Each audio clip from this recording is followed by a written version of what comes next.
বিসমিল্লাহির রহমানির রহিম। আসসালামু আলাইকুম। TT moms Bangladeshi blog in ইতালির পক্ষ থেকে আপনাদের সবাইকে শুভেচ্ছা।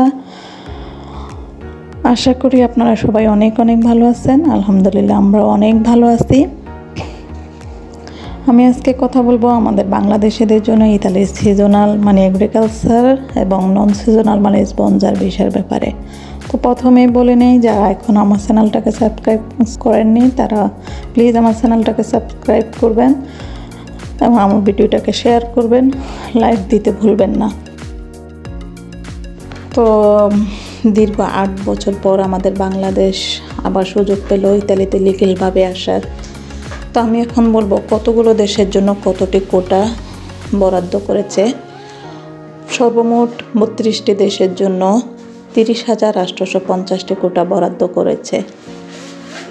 এই 30,850টি কোটার মধ্যে সিজনাল এবং নন সিজনাল দুটোই আছে।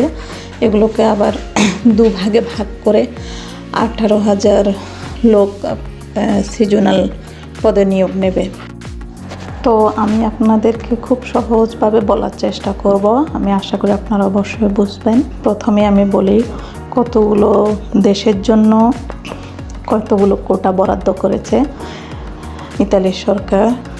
তো আমি প্রথমে বলি, প্রতি বছর ইতালির সরকার 1998 সালের আইন অনুযায়ী প্রতি বছর বিভিন্ন দেশ থেকে 38,000 নিয়োগ নেয় সিজনাল বিষয়। তো আমাদের বাংলাদেশ 2012 সালের পর থেকে আসলে ব্ল্যাক লিস্টে চলে আসায় কোনো কোটা পায়নি। তো এই বছর আমাদের বাংলাদেশ কোটাটা পেয়েছে 2020 সালে। আসলে এই করোনার খারাপ পরিস্থিতিতে মধ্যে দিয়ে বাংলাদেশের জন্য এটা একটা বড় আনন্দের খবর। তো যাই হোক, এই বছর মোট কোটা বরাদ্দ হয়েছে 30,850টি কোটা। এটা বাংলাদেশ সহ 32টা দেশ মিলিয়ে। তো এই হলো 18,000 এগ্রিকালচার বিষয়ের নিয়ম। আর এই 18,000 এগ্রিকালচার বিষয় শুধু আমাদের বাংলাদেশের জন্য না, এটা 32টা দেশের জন্য। যাই হোক, এখন আমি বাকি যে 12,850 আছে ওইটা নিয়ে একটু আলোচনা করব। এই 12,850টি কোটা, এই কোটাটা আসলে স্পন্সর বিষয়ের জন্য। এটাকে আবার দুভাগে বিভক্ত করে, মানে এই কোটাগুলোতে যারা অ্যাপ্লাই করবেন তারা পার্মানেন্টলি ইতালিতে এসে থাকতে পারবেন। তো এই কোটাগুলোকে আবার দুই ভাগে বিভক্ত করেছে। দুভাগে বিভক্ত করে 6,000, প্রথম ভাগে 6,000, এরপরে ভাগে হচ্ছে 6,850। তো আমি প্রথমে 6,850 ওই কোটাগুলোর কথা একটু বলে নেই। 6,850 যে কোটাগুলো আছে এই কোটাগুলো আসলে তাদের জন্য যারা বড় বড় শিল্পপতি আসলে অনেক বেশি টাকা ইনভেস্ট করে এই কোটাগুলো নিয়ম হচ্ছে অনেক বেশি টাকা ইনভেস্ট করতে হয়। আমি আপনাদেরকে সাধারণভাবে বলতেছি, মিনিমাম 50,000 ইউরো ইনভেস্ট করে তারপরে এই কোটাগুলো বিষয়ে আবেদন করতে হবে। তো যাই হোক, এগুলো আসলে সাধারণ মানুষের পক্ষে সম্ভব না। আমরা এটা নিয়ে আর বেশি আলোচনা করব না। বাকি যে 6,000 আছে ওই 6,000 মধ্যে আমাদের বাংলাদেশি ভাইরা, সাধারণ ভাইরা যারা আছেন ওনারা হয়তো চাইলে আবেদন করতে পারবেন। এই 6,000-এর মধ্যে আবার বিভিন্ন ক্যাটাগরি আছে। এই সকল ক্যাটাগরির মধ্যে অ্যাপ্লাই করতে পারবেন। এই সকল ক্যাটাগরি যেমন ট্যুরিজম সেক্টর আছে, এটার মধ্যে কনস্ট্রাকশন সেক্টর আছে, তারপরে এগ্রিকালচার সেক্টর আছে, রোড কনস্ট্রাকশন সেক্টর আছে, তারপরে আছে আপনার আলবেরিগার সেক্টর মানে হচ্ছে আবাসিক হোটেল সেক্টর আছে। তো এই সকল সেক্টরের অন্তর্ভুক্ত হয়ে তারপরে আবেদনগুলো করতে হবে আর কি। এই 18,000 এগ্রিকালচার ভিসা বলেন কিংবা সিজনাল ভিসা যেটাই, তো এই ভিসার নিয়ম হচ্ছে 3 মাস কিংবা 6 মাস কিংবা 9 মাস কন্ট্রাক্টে এসে তারপর যে যার দেশে ফেরত যেতে হবে।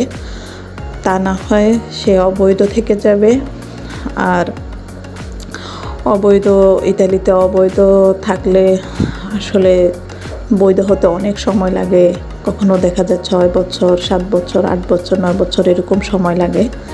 তো আমি একটা জিনিস রিকোয়েস্ট করব আমাদের বাংলাদেশি ভাইদেরকে, যারা এগ্রিকালচার বিষয়ে আবেদন করবেন, তাদের আবেদনগুলি যদি ইতালির সরকার অ্যালাউ করে, যদি আপনারা ইতালিতে আসতে পারেন আল্লাহর রহমতে, তাহলে আমি একটা জিনিস রিকোয়েস্ট করব, আপনারা অবশ্যই দেশে ফেরত যাবেন। না হয় আমাদের বাংলাদেশ হয়তো আবারও ব্ল্যাক লিস্টে চলে যাবে। ভবিষ্যৎ প্রজন্ম হয়তো কেউ আর ইতালিতে আসার, লিগ্যালভাবে ইতালিতে আসার সুযোগ পাবে না। আরেকটা কথা আমি বলবো, আবেদনের সময় আপনারা অনেক বেশি টাকা পয়সা লেনদেন করবেন না। জেনুইন লোক দেখে তারপর আবেদন করবেন। এই আবেদনটা আসলে যে কেউ করতে পারবে না।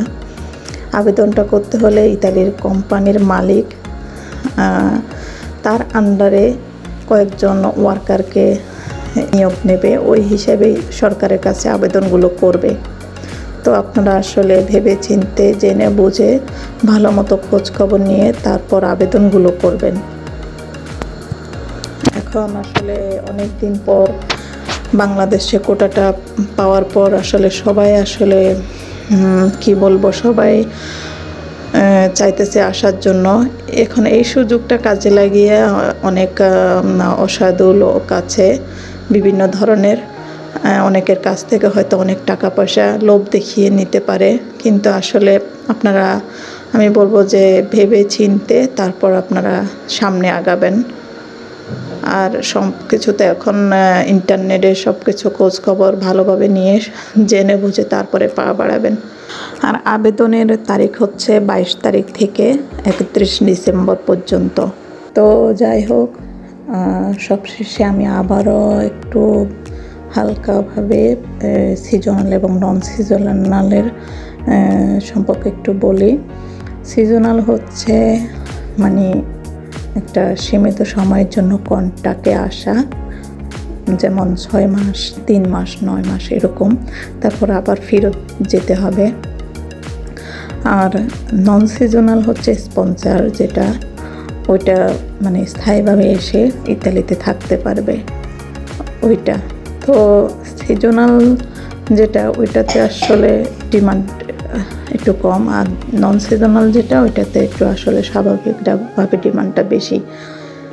তো যাই হোক, আপনারা ভেবে চিন্তে অ্যাপ্লাই করবেন। সবশেষে আমি বলবো ভেবে চিন্তে পা বাড়াবেন, খুব ভালোভাবে যাচাই বাছাই করে তারপরে সামনে আগাবেন।